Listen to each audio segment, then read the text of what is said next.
L'homme a de tout temps voulu comprendre. Comprendre ce qui l'entoure, comprendre ce qu'il fabrique, comprendre ce qu'il est. Pour cela, il a toujours voulu transmettre son savoir, ses souvenirs, et ce, même après sa mort.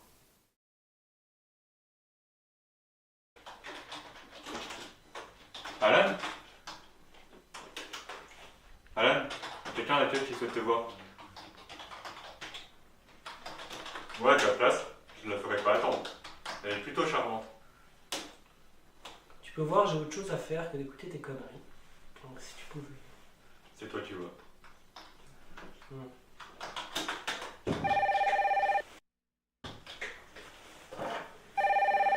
Oui, monsieur Laurent, j'attendais justement votre appel. Excusez-moi. Putain, je t'ai dit de me foutre la paix, c'est important. Oui, je suis à vous, monsieur Laurent. Comme toujours, ce sont vos exigences qui priment, monsieur Laurent. Excusez-moi, j'ai dû me tromper de bureau. Alice? T'es con? Ah, je suis super contente de te voir. Justement, t'es venu pour quelque chose en particulier? Mais t'es vraiment con en fait. Je suis venue pour te voir. J'ai besoin d'une meilleure justification pour rendre visite à mes amis. Non, bien sûr, mais si tu m'avais prévenu... Non, la vraie question c'est de savoir pourquoi je suis pas venue plus tôt.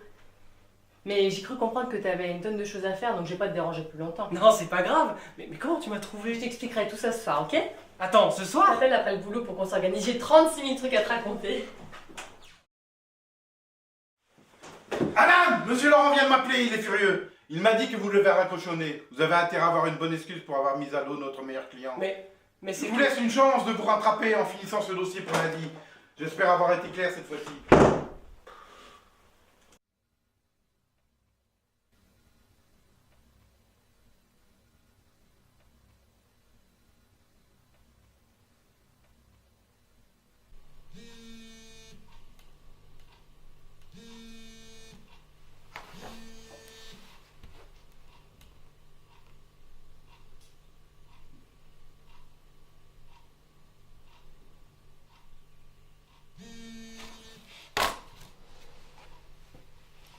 Oui, Alice. C'est la 5e fois que je t'appelle. Qu'est-ce que tu faisais? Ouais, je suis vraiment désolé. Ce soir, je pourrais vraiment pas. Mais demain, si tu veux. C'est une blague, j'espère. Ça fait 5 ans. Je sais, je suis vraiment désolé. Mais vraiment, ce soir, je peux pas. Ton adresse? Toujours 2 rue Méliès. J'arrive. Alice?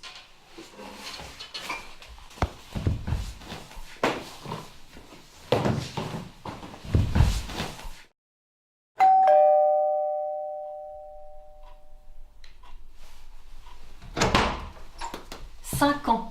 Ça fait 5 ans qu'on s'est plus vu et toi tu m'envoies chier. J'en reviens pas. Ok, j'avoue, j'ai abusé. Tu me pardonnes? Mais bien sûr, je dis ça pour t'embêter, c'est tout. C'est pas mal chez toi. Tu trouves? Ouais, je dirais que ça fait un peu... rococo. Ok, t'es encore en train de te foutre de moi. Tu savais que le mot rococo venait de l'association du mot rocaille Et du mot avec baroque, ou plutôt barocco. Un mouvement qui a recours à des miroirs ou des reflets pour installer la confusion, l'illusion entre le réel et l'imaginaire. C'est bon, t'as réussi le test. C'est bien le Alan que je connais qui est en face de moi. Parce que tu avais des doutes? On sait jamais. Comme tu viens de le dire, notre vue peut être facilement trompée par le pouvoir de l'illusion. Bon, plus sérieusement, j'ai rien eu le temps de préparer. Je suis pas venue pour manger, hein. Mais qu'est-ce que tu fais? Viens t'asseoir. On dirait que t'as peur de moi. Allez, vas-y. Commence. Je veux savoir ce qu'a fait le grand Alan durant ces 5 dernières années. Oh, tu sais, ça peut être résumé rapidement. Mais t'as sûrement dû voyager, rencontrer des gens, expérimenter de nouvelles choses. Rien de tout ça, mais parlons plutôt de toi, ça va être plus intéressant. Dis pas ça. Mais j'ai pas compris, j'ai vu ton nom sur des affiches en bas de chez moi. Ouais, c'est vrai, ils ont mis des affiches de ma nouvelle expo dans toute la ville. Mais tu m'avais caché que t'étais devenu galeriste. Tu me l'as jamais demandé. Et je joue pas les étonnés. Tu sais très bien que je voulais travailler dans ce domaine. Et toi aussi d'ailleurs. Quoi, moi aussi? Bah, il y a 5 ans, toi aussi, t'aurais bien voulu travailler dans la peinture. J'ai vu que t'avais réussi à avoir un Émile Friand pour ton expo. Ouais, ça n'a pas été une mince affaire. C'est ton peintre préféré. Je t'en ai souvenu. C'est pas très compliqué, t'en parlais tout le temps. Je me rappelle même de l'un de tes exposés que tu lui avais consacré. Sur lui et son tableau Les Amoureux. Vous pouvez voir ce jeune couple se regarder sans émotion particulière, mais tout de même attirés l'un vers l'autre.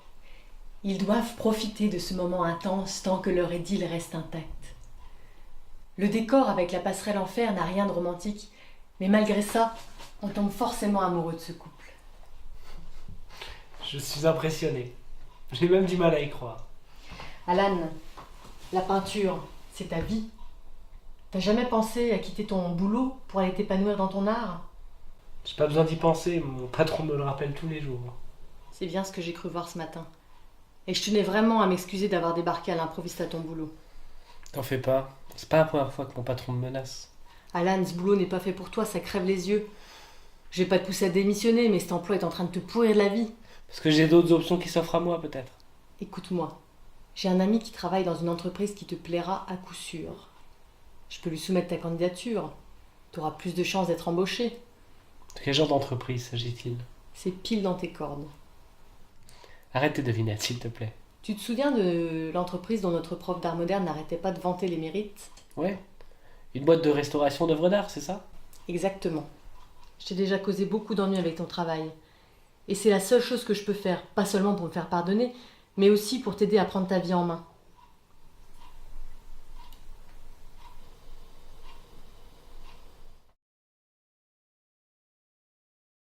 J'étais assez patient avec vous, Alan. Je vous ai laissé plusieurs chances de vous racheter. Et qu'est-ce que j'apprends? Que vous avez rien foutu? Et que le dossier n'est toujours pas terminé? Non, parce que moi je commence à douter de vos capacités. Je commence à me poser vraiment des questions sur votre santé. Vous étiez un si bon élément avant. Vous êtes constamment en train de rêver ces derniers temps. Vous savez ce que je pense qu'il faudrait faire des gens comme vous, Alan? Il faut... Stop! Vous allez m'écouter maintenant. C'est fini. C'est fini tout ça. Je me casse de votre boîte de merde. J'en peux plus de voir vos gueules. Vous pouvez comprendre ça? Vous pouvez comprendre? Et vos larbins, avec leurs histoires de couple, de gamins, avec leurs blagues de beauf à longueur de journée. J'ai plus envie de voir vos gueules d'hypocrites. Je démissionne.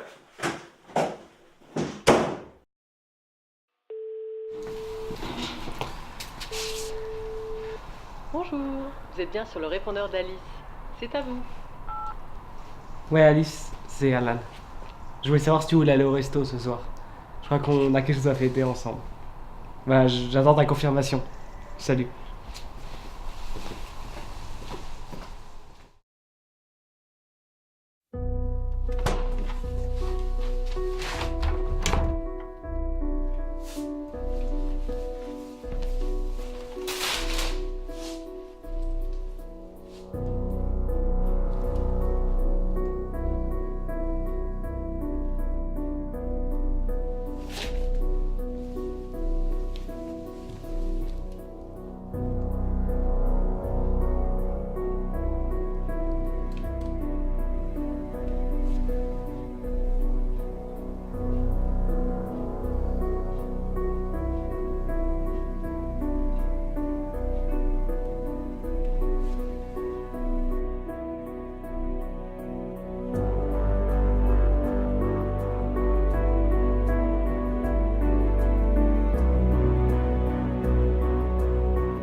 Alan, Mais où est-ce que t'étais passé? J'ai cru t'avoir perdu. de quoi est-ce que tu parles? Ça doit dater d'au moins 6 ans la dernière fois qu'on s'est croisés. On a dîné chez moi vendredi. On a été voir ton expo samedi et le jardin botanique dimanche. Puis t'as disparu comme ça sans laisser de traces. J'ai pas la moindre idée de quoi tu parles. Tout s'est effondré quand t'es parti. C'était pas moi, Alan. J'ai trouvé un nouvel emploi grâce à toi. Qu'est-ce que tu fais, Alice? C'était pas moi.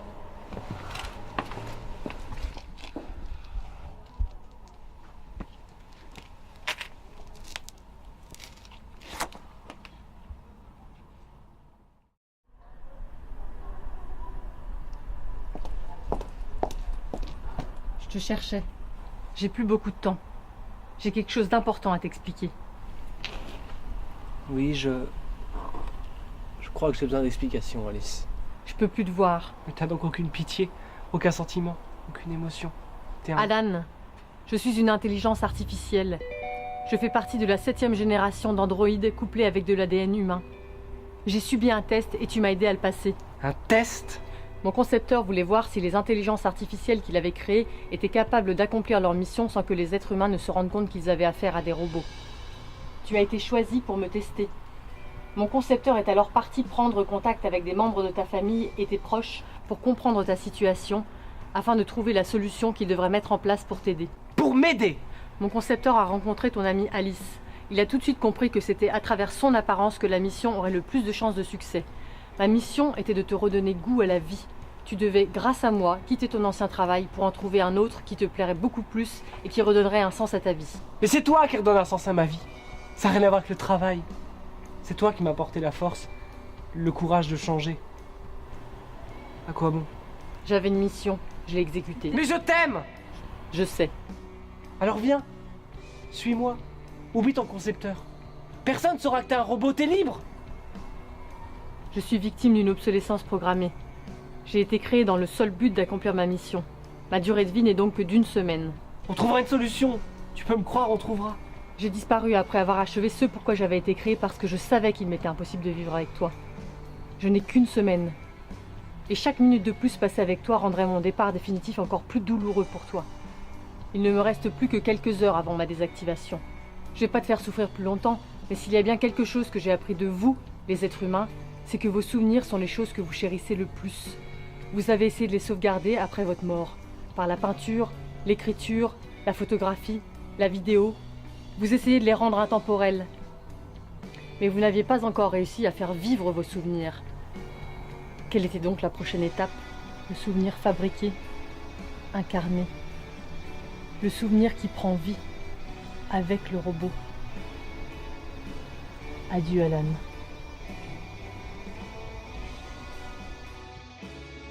L'homme a de tout temps voulu comprendre. Comprendre ce qui l'entoure, comprendre ce qu'il fabrique, comprendre ce qu'il est. Pour cela, il a toujours voulu transmettre son savoir, ses souvenirs, et ce, même après sa mort. C'est sur ces mots que nous allons nous quitter. Je vous remercie d'avoir suivi cette émission et vous donne rendez-vous très bientôt pour un autre reportage.